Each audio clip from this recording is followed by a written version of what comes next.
Bonjour, bonjour à tout le monde. Comme d'habitude, j'attends que les quelques personnes se connectent.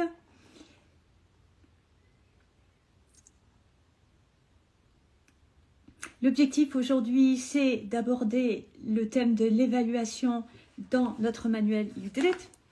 Et donc, je vais en profiter pour expliquer les différentes formes d'évaluation, comment ça fonctionne, et puis donner quelques conseils.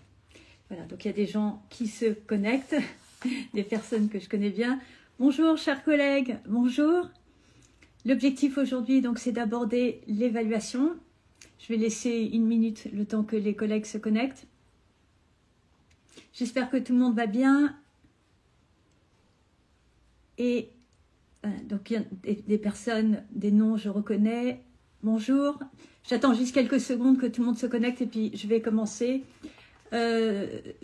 Donc, l'objectif aujourd'hui, c'est d'aborder l'évaluation dans les programmes. Donc, en attendant que les gens se connectent, je vais rappeler rapidement ce que disent les programmes. Et puis après, je vais aller vraiment dans le vif du sujet avec le manuel. Bonjour aux collègues. Dans les programmes, donc, on insiste sur entraînement. Donc, c'est entraîner et évaluer dans les programmes. Donc, c'est vraiment important. Les deux vont de pair. Et on n'évalue pas les élèves s'ils n'ont pas été entraînés auparavant. Bonjour, oui, merci, je vais très bien. Donc, n'hésitez pas à poser vos questions. En fait, je suis très bavarde, mais si vous me posez des questions, je réponds avec plaisir.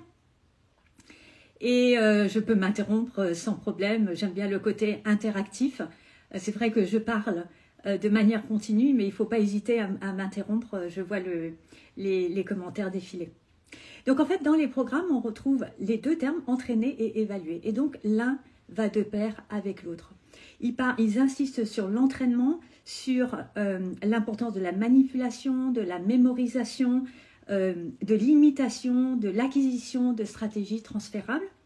Et puis, on retrouve dans le paragraphe suivant l'importance, il est essentiel de proposer des évaluations régulières et de nature différente. Donc, on va voir aujourd'hui les évaluations. Donc, je vais vous montrer les différentes formes d'évaluation dans Udlet.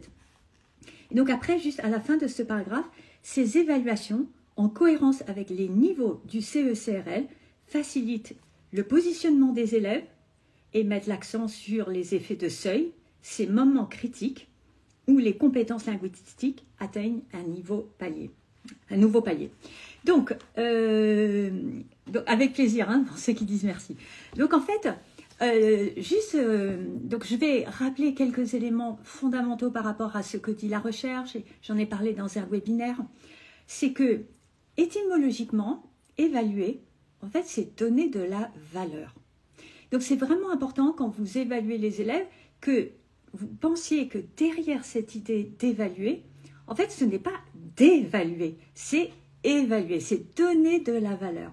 Et tout notre manuel Udlet est orienté autour de la réussite. Et c'est pour ça que sur la couverture, vous avez la coupe de réussite. Vous voyez, c'est Udlet. Et le titre lui-même indique que l'élève est en situation de réussite. Donc, chez nous, l'évaluation, l'objectif, c'est que l'élève puisse mesurer ses progrès concrètement. Ce n'est pas une question de sanctionner. Vous allez voir, on va regarder les critères. Tous les critères sont toujours positifs et sont compréhensibles par les élèves. Donc, en fait, c'est très simple dans ce manuel-ci, dans Udlet. Et puis après, vous verrez en 5e, 4e, 3e, on va garder le même principe. En fait, si c'est prêt à 1, donc tout ce qui est 1 étoile, c'est prêt à 1. Tout ce qui est 2 étoiles, c'est A1. Et tout ce qui est 3 étoiles, c'est A1+. Après, quand on va arriver au niveau supérieur, en 5e, en fait, on va basculer. C'est-à-dire, 1 étoile, ça fera A1. 2 étoiles, A1+. Et puis, 3 étoiles, A2. Et petit à petit, on va grimper comme ça. Le principe du manuel, donc j'ai pu l'expliquer, c'est que vous avez 2 activités langagières dominantes par unité. Donc sur l'unité 1, c'est la compréhension orale, l'expression orale. L'unité 2, la compréhension écrite, l'expression écrite. Unité 3, on revient à l'oral, puis après 4, l'écrit, etc. Et en fait, on alterne les activités langagières dominantes. L'objectif, c'est que vous puissiez concentrer votre attention dans une unité sur certaines activités langagières plutôt que d'autres. Alors, ça ne veut pas dire que vous ne travaillez pas toutes les activités langagières. vous allez les travailler toutes. Il va forcément y avoir la compréhension orale, la compréhension écrite, l'expression orale et l'expression écrite. Mais l'objectif, c'est de concentrer, de bien cibler les activités langagières dominantes. Et en fait, on l'a fait de telle manière, on a alterné, ce qui vous permet d'évaluer les 4 activités langagières par trimestre. Parce qu'en gros, vous pouvez faire 2 unités dans un trimestre facilement. Et dans ce cas-là, si vous faites l'unité 1, vous avez l'oral, et puis l'unité 2, vous avez l'écrit, et comme ça, vous avez les 4 activités langagières. Et quand on regarde le manuel, et quand vous regardez le workbook, en fait, on voit clairement les niveaux en lien avec le cadre européen commun grâce aux étoiles. Donc, vous avez les étoiles pour les activités langagières, pour les activités qui correspondent aux activités langagières dominantes, et vous les avez également dans les projets intermédiaires. Alors, je vais vous montrer ça rapidement, juste pour que vous le voyez. Donc là, par exemple, vous voyez, on est dans l'unité 1. Donc, il y a une compréhension orale, vous avez les étoiles. Alors, il n'y a pas écrit pré-A1, A1, A1+, parce que l'objectif, c'est que les élèves comprennent. Mais pour vous, sachez que ça correspond, ce qui est écrit, au niveau du cadre européen commun de référence pour les langues. Et donc, vous l'avez pour les activités langagières dominantes, et puis vous l'avez également pour les projets intermédiaires. Donc, à chaque fois, vous voyez, ici, vous avez une autre compréhension orale, donc vous avez les étoiles, et puis après, vous avez le projet intermédiaire et vous avez les étoiles à nouveau. Et donc, après, on retrouve les étoiles pour le projet final, et là, on a mis les coupes avec les niveaux du cadre et les attentes, et vous l'avez également pour l'auto-évaluation qui est à la fin. Voilà. Donc, c'est juste que vous voyez clairement là où se situent les étoiles. Et donc, sur le plan, donc vous voyez, on respecte clairement les niveaux du cadre européen commun de référence pour les langues à l'intérieur du manuel. Bonjour aux collègues qui nous rejoignent. Et donc, alors, quand on regarde ce que dit la recherche, ce qui est important, c'est que les niveaux soient clairs, compréhensibles par les élèves. Donc, pas de mots compliqués comme c'est intelligible, inintelligible, etc. Il faut que ce soit clair. Il faut que ce soit... alors, qu'on puisse le comptabiliser. C'est-à-dire que l'élève puisse prouver qu'il a atteint le niveau. Et en fait, nous, on a pris le parti pour que ce soit clair et comptabilisable par les élèves. Vous voyez, en fait, on va compter le nombre de phrases, on va compter... parce que quand on voit ce que dit le cadre européen commun de référence pour les langues, eh bien, en fait, il va y avoir rédaction d'un court paragraphe, etc., etc. Et donc, en fait, en comparant ce qui était écrit dans les programmes avec le cadre européen commun de référence pour les langues, en fait, on a simplifié tout en gardant les niveaux du cadre. Et tout est toujours de manière positive avec les expressions positives. Et donc, ici, vous regardez dans le workbook, mais vous l'avez dans le manuel également. En fait, vous voyez, vous avez ici sous forme de dessin, en fait, vous avez le niveau pré-A1, A1 et A1+. Toujours de manière positive. Et quand vous regardez ici, vous avez You can do it, Almost there, et You did it. Parce que l'élève a atteint le niveau. Et en fait, quand on regarde ce qu'il y a écrit ici, en fait, c'est les critères du cadre européen commun de référence pour les langues, ou c'est les critères qui sont dans les nouveaux programmes et qui correspondent au niveau. Et juste en dessous, ce qui est très important, ce que dit la recherche également, et c'est ce qui est dans les programmes, en fait, les élèves, ils ont besoin de savoir qu'est-ce qu'ils doivent faire pour atteindre le niveau. Et à chaque fois, vous avez les stratégies qui permettent aux élèves de réussir. Donc, bonjour aux collègues qui se connectent. Donc, voyez, donc, en fait, ici, c'est toujours des critères positifs et vous avez les stratégies des programmes qui permettent aux élèves d'atteindre les niveaux du cadre européen commun. Voilà. Et quand on regarde donc, ce qui a été écrit ici, en fait, ça, c'est 1 étoile, 2 étoiles et 3 étoiles. Et ici, ça correspond aux ampoules dans les programmes. C'est les stratégies dans les programmes, mais c'est les ampoules dans le manuel. Donc, je vais vous montrer concrètement. Pardon.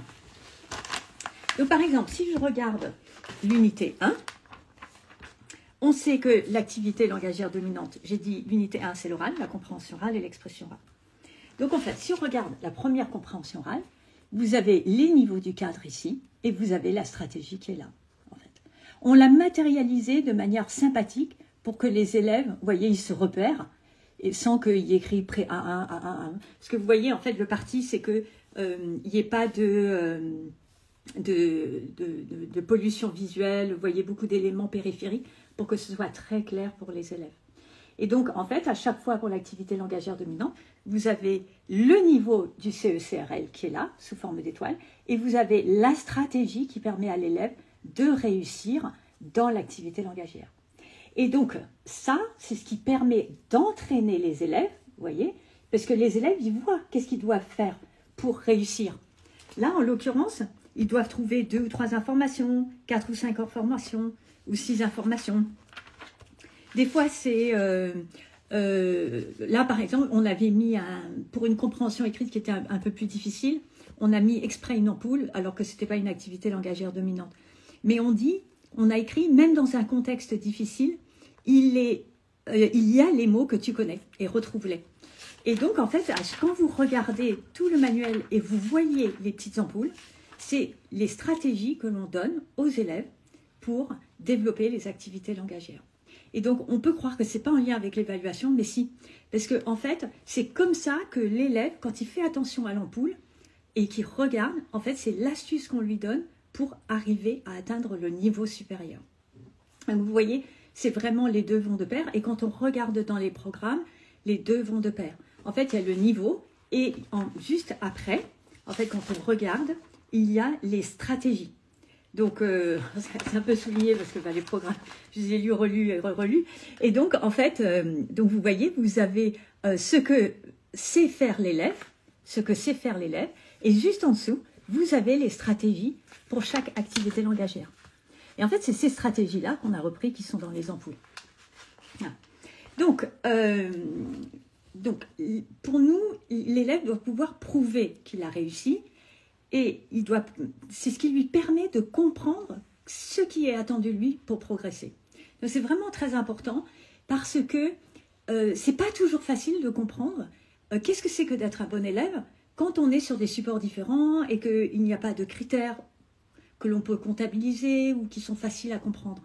Et en fait, on a fait de telle manière à ce que ce soit plus facile, plus lisible pour les élèves. Voilà, donc, alors ah oui, je voulais juste dire que dans le livre du professeur, parce que c'est une question qu'on m'a posée et c'est une question intéressante, vous avez, alors souvent, vous avez vu, donc nous on a fait les niveaux du cadre européen commun, on a fait 3 étoiles, mais on m'a posé la question une fois, comment est-ce qu'on fait pour la mettre en cohérence avec les couleurs que vous devez rentrer. Vous savez, quand vous évaluez les élèves, si vous n'avez pas de notes et que vous mettez des couleurs, comment est-ce que vous faites? Et en fait, la solution donc, qui est en fait toute simple et qui est validée par l'ensemble des inspecteurs de langue vivante de notre académie, c'est que quand c'est le niveau le plus faible, en fait, le niveau le plus faible, le niveau moyen, donc pré A1, A1, A1+, en fait, c'est les 3 couleurs.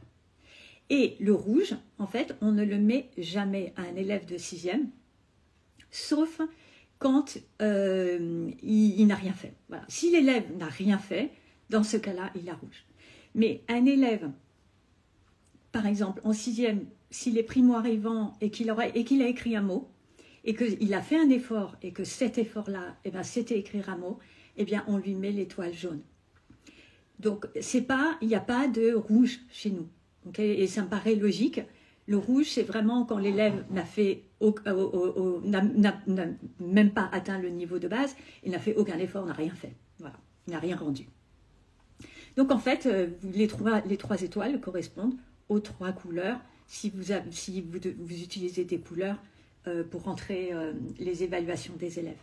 Et en fait, dans le livre du professeur, donc ici, dans notre manuel, vous avez l'entraînement, donc il y a des activités qui permettent d'entraîner les élèves, il y a les projets intermédiaires, donc il y a 2 projets intermédiaires si vous souhaitez les faire, avec les activités, avec pareil les étoiles comme j'ai dit. Après il y a le projet final qui peut être évalué, d'accord, pas nécessairement, mais on a mis, ce que je vous ai montré, on vous a mis les coupes avec les attentes au niveau de l'activité langagière visée. Donc là, c'est une expression orale. Et donc, là, l'élève doit être capable de dire un certain nombre de phrases. Et également, on retrouve l'auto-évaluation. Donc, c'est très important. Là, vous avez l'auto-évaluation. Donc, c'est toujours sur une double page. C'est après le projet final. Et donc, là, on évalue, on propose les 4 activités langagières. La raison pour laquelle on le propose, c'est juste pour vous laisser le choix. C'est-à-dire, imaginons que vous avez envie d'en évaluer une autre, ou vous avez plutôt... Enfin, c'est vraiment pour que vous soyez libre. Les 2 premières, donc compréhension orale, compréhension écrite, se font plutôt soit en seul, soit en pair work. Les 2 autres se font en général forcément en pair work. Notre collège fonctionne avec des notes chiffrées. Comment fait-on? Alors, c'est simple. Pour moi, c'est 0 à 5. Une étoile, c'est plutôt 5 à 10. 2 étoiles, 10 à 15. Et 3 étoiles, 15 à 20. Voilà. C'est important quand même c'est-à-dire quand vous mettez des notes, vous êtes avec des élèves de 6e. Donc, c'est important qu'ils soient valorisés. Vous voyez, parce que mettre des notes, c'est ce que je dis, évaluer, c'est donner de la valeur. Donc, s'ils commencent dès l'entrée en 6e avec des mauvaises notes, réfléchissez-y. Je vais revenir après quand je vais vous donner quelques conseils par rapport à l'évaluation. Mais c'est important qu'ils ne commencent pas avec des mauvaises notes, parce que s'ils commencent avec des mauvaises notes, tout d'un coup, ne serait-ce que sur le plan des parents, mais sur le plan de l'élève avant tout, il va y avoir ce sentiment d'échec, etc. Mais ça ne veut pas dire qu'il faut accepter n'importe quoi.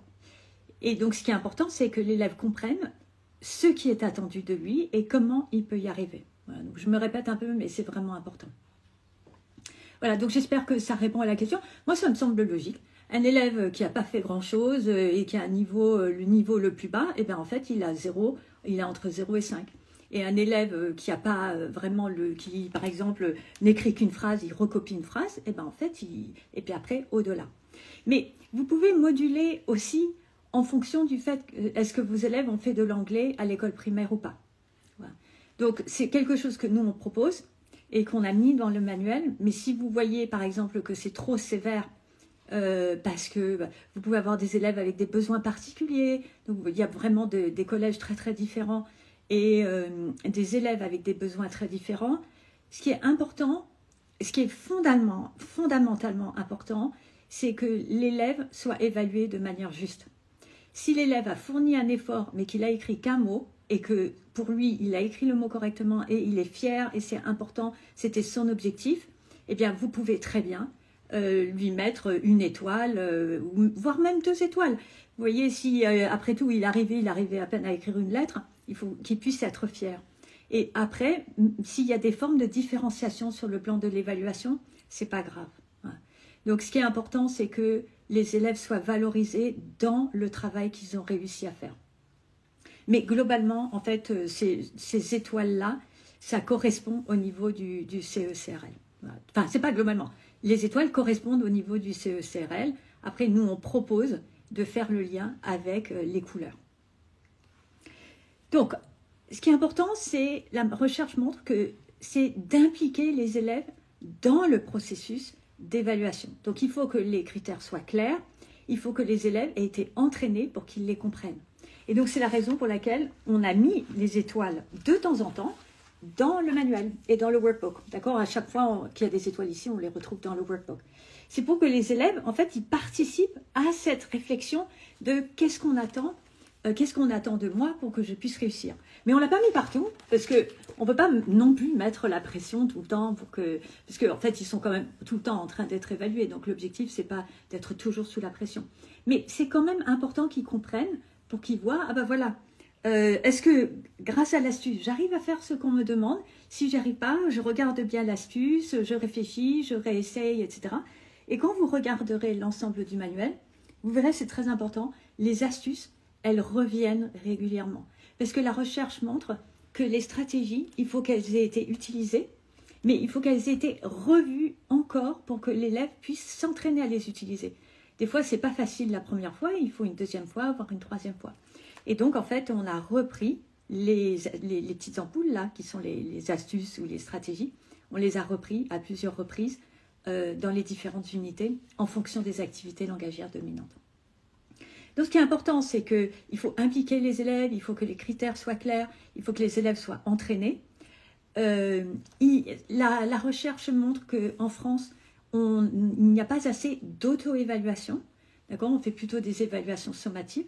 Et donc c'est la raison pour laquelle vous avez une double page d'auto-évaluation, et aussi d'inter-évaluation. C'est-à-dire des moments où les élèves ont comme un contrôle final, mais où ils peuvent se tromper, s'entraider, etc. Donc c'est vraiment très important. Et vous avez le projet final que vous pouvez évaluer ou pas. Et puis dans le livre du professeur, vous avez systématiquement des évaluations sommatives. Et donc les évaluations sommatives sont très similaires aux auto-évaluations, à la double page auto-évaluation. Donc là, vous voyez, par exemple, là, vous avez une double page auto-évaluation, ou si je prends Kenya, par exemple, que je reprenne, voilà. Donc là, vous avez une courte compréhension orale sous forme audio, puis vous avez un texte qui est une carte postale. Et après, vous avez un panneau dans lequel l'élève doit dire les activités qu'il veut faire, enfin, c'est pas un panneau, c'est un dépliant plutôt, dans lequel l'élève doit dire les activités qu'il veut faire, et puis ce qu'il peut faire et ce qu'il ne peut pas faire. Donc l'objectif, c'est de rebrasser can, must, le lexique, etc. Et en fait, donc là, on a dans la compréhension orale, donc dans chacune des activités langagières, en fait, on reprend les points grammaticaux, bien sûr, de l'unité, et on reprend le lexique de l'unité.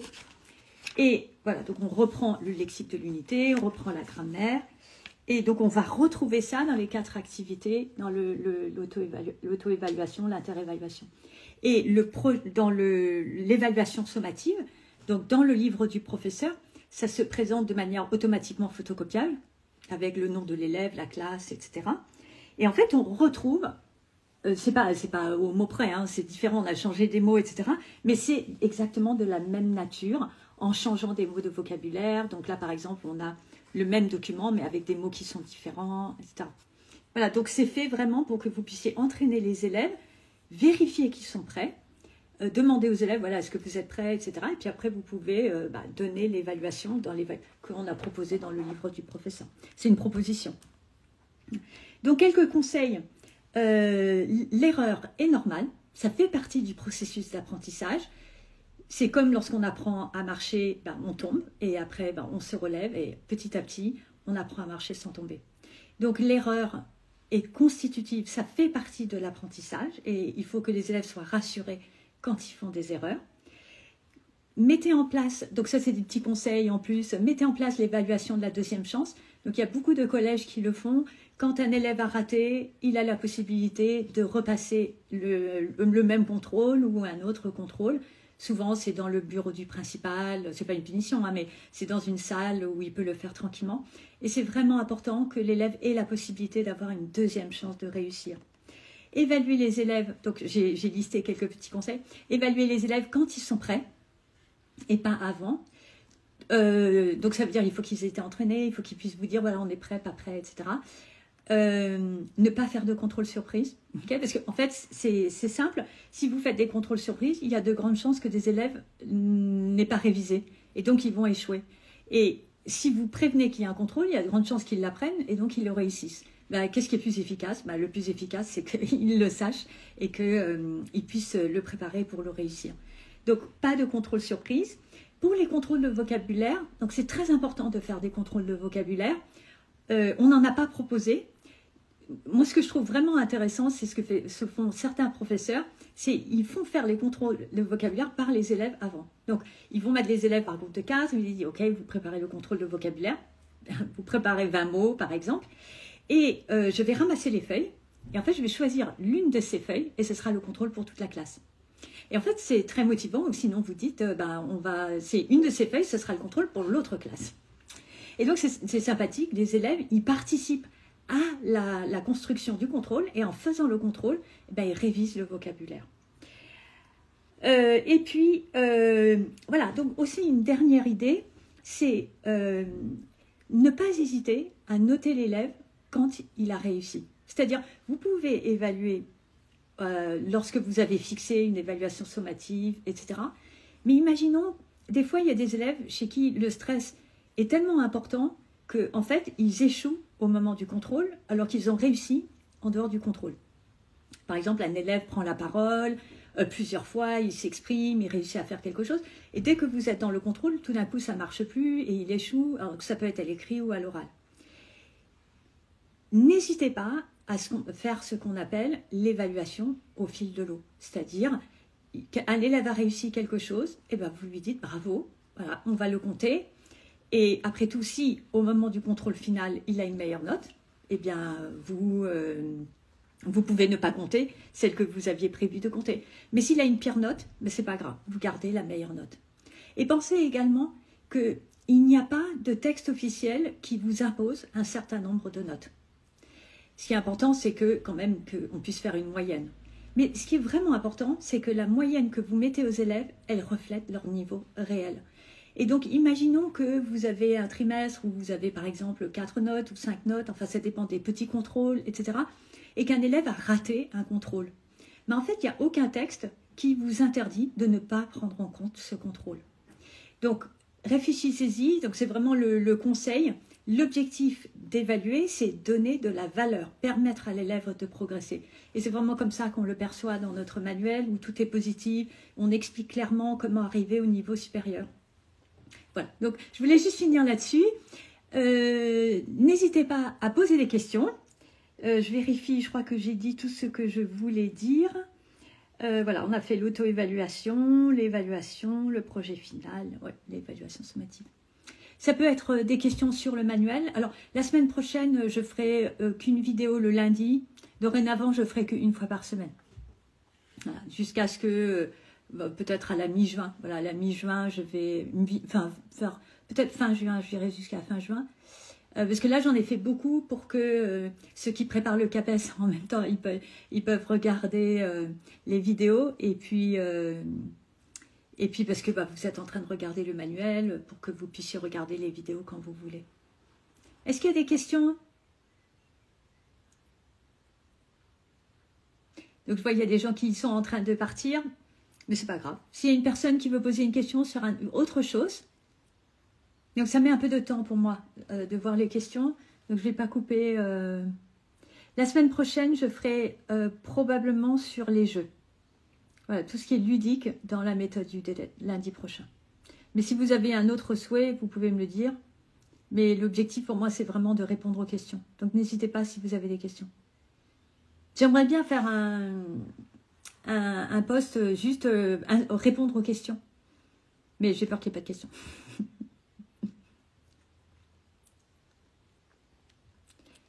Ok, écoutez, je ne sais pas s'il y a des questions.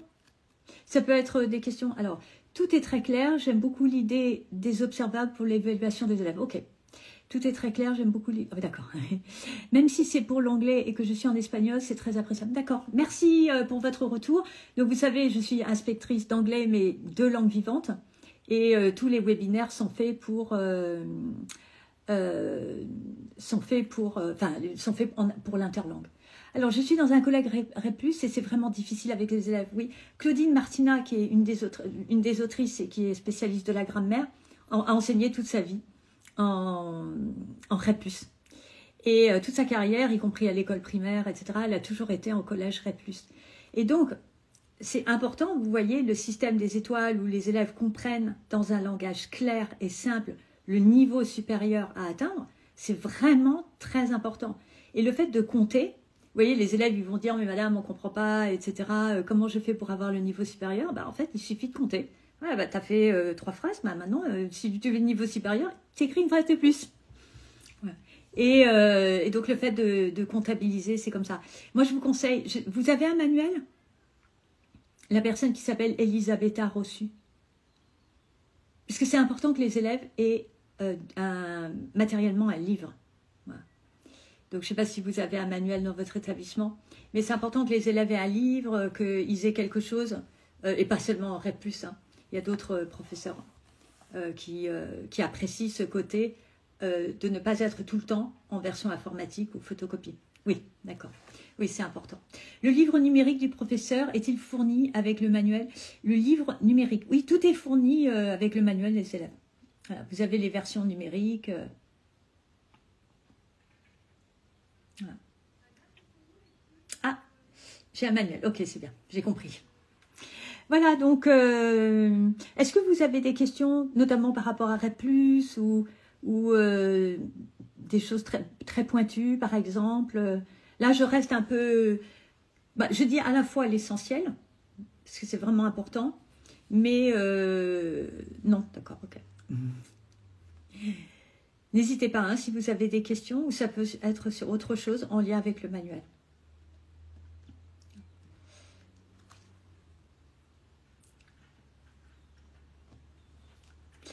Est-ce que les crédits exceptionnels pour les nouveaux programmes permettent d'acheter des licences numériques? Oui, oui,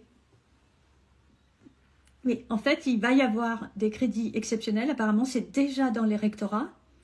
Et donc, c'est pour les nouveaux programmes. Ils permettent d'acheter les manuels. Et donc, manuel, c'est version numérique ou pas. Très bonne idée, le live pour répondre aux questions. Oui, merci beaucoup. Donc, n'hésitez pas à m'écrire hein, aussi si vous voulez un live. Je peux mettre en place un live. Je préviens les gens qui sont là. Des fois, il y a pas, là, je crois que c'est 6 personnes. Donc, il n'y a pas beaucoup de monde, mais c'est pas grave, c'est enregistré et les gens peuvent les regarder quand ils veulent. N'hésitez pas à poser d'autres questions. Donc après, si je fais ça tous les lundis à 19 h, alors quand un élève écrit une phrase, même si elle n'est pas entièrement correcte, peut-on mettre une étoile? Bah, en fait, alors si l'objectif c'est une étoile, oui. Pour moi, une étoile, c'est l'élève a fait un effort et il a atteint le niveau ou pas. C'est-à-dire qu'on peut imaginer un élève, par exemple, un élève qui est primo-arrivant, pour qui écrire un mot, c'est déjà bien. Pourtant, quand on regarde une étoile, il y a écrire une phrase. Ben pour nous, à partir du moment où il a fourni un effort, eh ben on va lui mettre une étoile. Pour moi, c'est vraiment important. Donc c'est pour vraiment répondre à votre question, c'est-à-dire que quelqu'un qui fournit un effort, il va avoir une étoile. Donc il est, you can do it. Par contre, pour avoir le niveau 2 de l'étoile, ben là, il va falloir qu'il fasse 2 phrases, ou 3 phrases, ça dépend. Et donc, quand vous regardez le manuel et quand vous regardez le workbook, en fait, on accompagne l'élève pas à pas pour réussir en expression écrite. Donc, c'est ce que j'ai montré dans les vidéos précédentes. Donc, par exemple, ici, je montrais, par exemple, hier, en fait, sur le Kenya, donc on découvre une vidéo dans laquelle il y a des activités. Donc, c'est Nicole qui est au Kenya, donc c'est une vidéo qui est superbe. Et donc là, les élèves doivent relier les activités aux images. Et après, ils doivent commencer à faire des phrases. Et donc, ce qui est très important, nous, c'est, vous voyez, vous avez le début de la phrase. Et en fait, l'élève, il y a le début et il recopie ce qui est là pour finir la phrase. Donc, c'est « She can go to the beach ». Et donc, l'élève, il écrit to the beach, etc. Et donc, il y a un certain nombre de phrases à faire comme ça. Et puis après, quand on continue, on voit là qu'il y a des amorces encore. Et petit à petit, vous voyez, on amène l'élève à construire des phrases. Construire des phrases, là, on lui apprend la structure. Do you want to? Do you want to visit the mangrove? Il y a des amorces que l'élève peut recopier. Donc, même un élève, s'il ne fait pas la phrase complète, vous voyez, en fait, il peut recopier la phrase complète et il a déjà acquis quelque chose. Le fait de recopier à l'identique, ça fait partie du processus d'apprentissage. Et donc, s'il recopie à l'identique, bah, c'est déjà ça. Et puis après, bah, on laisse l'élève, donc il peut recopier, et puis après, il peut créer ses propres phrases. Et donc, en fait, tout est structuré de manière progressive pour amener l'élève à partir d'une structure avec une phrase qu'il doit compléter, à rédiger des phrases complètes, puis des questions. Alors, oui, alors donc j'ai vu, oui, on nous a dit 60 € par élève. Voilà, donc bah, vous avez 60 € par élève. Et donc, alors je ne sais pas, ça dépend peut-être des régions, des académies, voilà.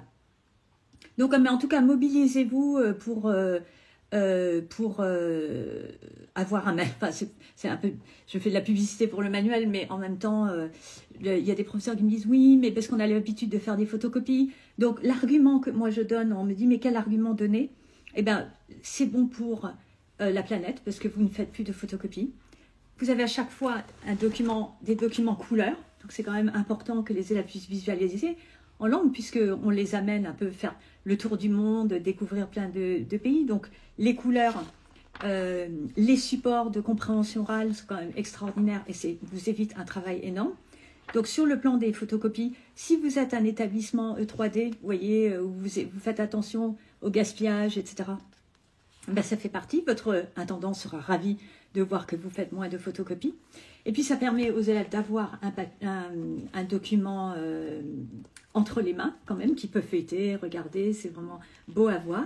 Et puis, vous, ça vous évite énormément de travail quand même. Ne serait-ce que, alors, dans la préparation de cours, vous pouvez injecter des nouveaux documents, etc. Mais c'est surtout sur le plan des photocopies et puis sur le plan de la construction, la cohérence entre les différentes séquences, tout a été réfléchi.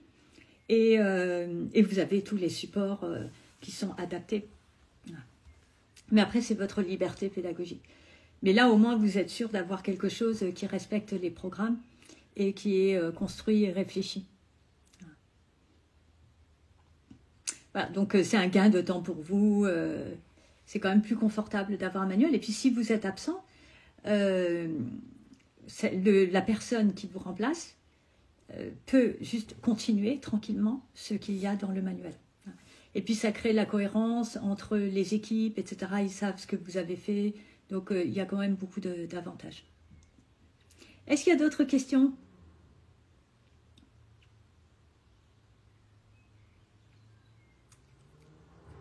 Je vais attendre quelques secondes.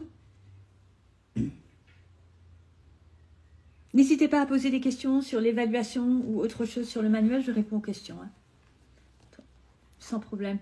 Ça peut être sur un autre point.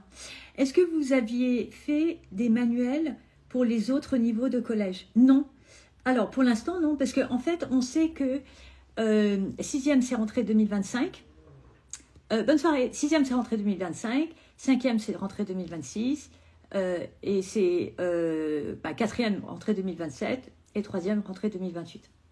Donc, l'inspection générale nous l'a dit. Donc, ce sera un an. Donc, oui, on va faire les niveaux. Là, on est en train de finir le niveau 5e.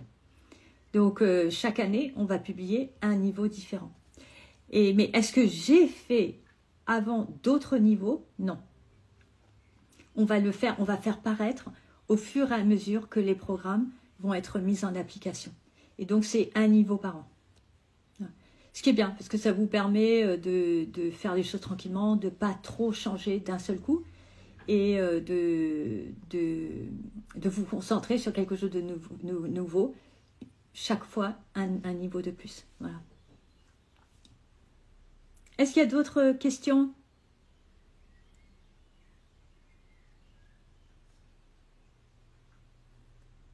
Mais écoutez, je vais... des fois, il y a un décalage entre le moment où on me pose la question et je vois la question apparaître sur mon écran. Donc, si jamais je coupe et que je ne réponds pas à votre question, il suffit de m'écrire un message et je répondrai à la question la prochaine fois. Voilà, donc merci aux personnes présentes. Merci pour vos questions, c'est toujours très agréable d'avoir un échange. Je préfère Instagram à YouTube parce qu'il y a quand même cet échange et je vois qu'il y a des personnes qui sont présentes. Et puis en même temps, c'est enregistré et les gens peuvent les voir en différé. J'aime bien aussi YouTube. Bonne soirée! À lundi prochain à 19h. Au revoir!